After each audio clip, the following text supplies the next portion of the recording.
Councilwoman Roney. So today I'm remembering the call for $1 million for the people and intergenerational Black leadership asking for us to divest from policing in order to invest in long-term safety strategies. Asheville's in a unique position. We have 188 vacancies in City Hall right now and additional resources to address our overlapping emergencies. Reverend Amy Cantrell has called our budget, quote unquote, a moral document, the agreement and source of funding for our services, plans, and policies. So obviously I'm not the artist in the family, but I have a box that I've repurposed to illustrate my point. On the face, the budget looks like what we need to be doing: housing, youth programming, neighborhood investment, expanded transit service, and action on lagging wages for our lowest paid employees, including living wages for our firefighters. And this looks like a yes. And if we look at the budget in 3D, we really have to look at the how and the why. So first, the how is increasing property taxes.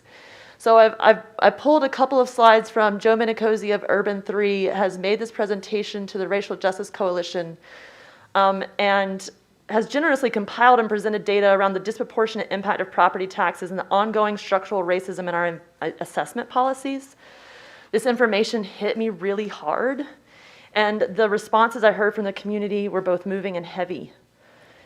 Seen here, we have the comparison to the redlining map and a side-by-side comparison of adjacent neighborhoods is in the second slide.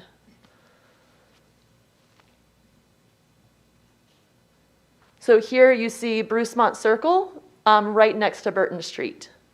This is the assessment that we're evaluating when we talk about increasing property taxes.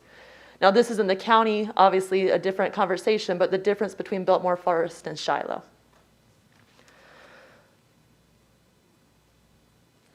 So if we look at a longer range view coming out of the recession in 2013 on the third slide, we see the assessment go down for Buncombe homes in the highest 20% value, while the lowest 20% value see an increase. So on this slide, there is a lighter blue line that is the lowest 20% valued homes. And they're the ones being assessed the most tax. So the how we get to our budget funding matters. Neighbors including Nina Tobish and Rich Lee are voluntarily offering analysis around mitigating the impact of the property tax increase, and it sounds like our $150K for mitigating the impact for homeowners needs to be closer to $1 million. And that's not including the impact on renters and businesses. And then there's the why. Because we're funding the new initiatives on top of business as usual, we need to diversify our responses to public safety calls, and we don't have to start from scratch. We can partner with community paramedicine, and we need to pursue a violence interrupter pilot. I'm hopeful because of our resourceful neighbors, including the people here in the room, and of our capable staff, and with my colleagues that we can take bold action to get to the different outcomes we say we want. So my suggestion is that we move to pass this budget with 2 amendments. I originally had a suggestion to freeze 30, but following the story of what's happening in Durham, that we freeze 15 of the 88 open positions in APD, so we can partner in diversifying our available responses to public safety calls like mental health crisis and overdoses. And 2, to commit publicly to finding the necessary funds to mitigate the impact of our increase in property taxes, including eviction protection funding through the ARP funds, because $150K isn't going to cut it. My expectation is that our hiring goals are optimistic. So mitigation funding might be found in the $7 million plus in vacancies while we're experiencing a national pushback from workers demanding better wages and working conditions coming out of the pandemic. Thank you for your consideration. I have something to add since the discussion about freezing the hiring of police officers or reducing the amount. When I initially saw the crime statistics, I wanted to delve into those a little bit more. So I requested crime statistics specifically relating to Black women. Over the past 5 years, I'm looking, and it's emotional for me because it's disconcerting. Over the past 5 years, 32% of victims of violent crime, that's rape, robbery, aggravated assault, and homicide, have been Black.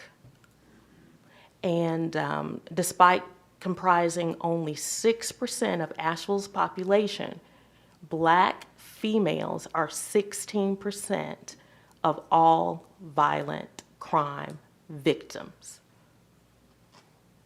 The disparity is even greater when considering that 1 in every 5, 20% of domestic crime victims in our city are Black and female.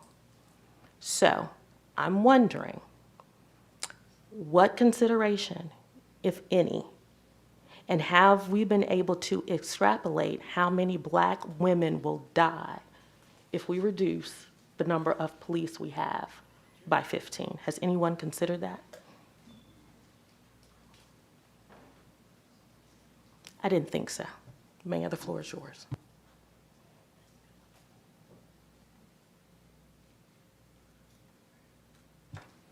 Okay, we have Councilwoman Roney had kind of 2 motions in there. Is there anyone who wishes to second either of the motions? All right, the motions fail for lack of a second.